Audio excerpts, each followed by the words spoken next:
Alam mo ba kung bakit parang nawala na ang anime tuwing hapon?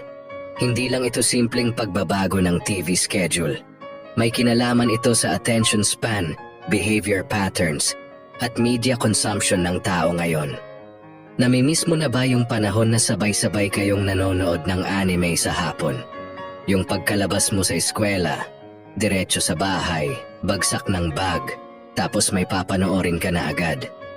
Iyon yung tinatawag na routine conditioning, yung oras na nagiging parte ng pagkatao mo dahil paulit-ulit mong inaabangan. Pero nagbago ang mundo. Mas maraming umaagaw ng focus ngayon.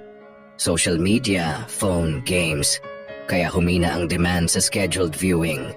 At dahil sa media displacement, lumipat ang anime sa streaming kung saan ikaw ang may control sa oras, hindi ang TV. Kaya hindi totoong nawala ang anime.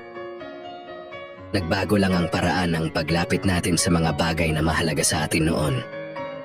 At minsan kapag naaalala mo yung sabay-sabay na panonood, dun mo marirealize, hindi lang anime ang namimiss mo, kundi yung panahon na simple lang ang lahat. Ikaw, anong mga palabas na anime ang namimiss mo? Sayang naman.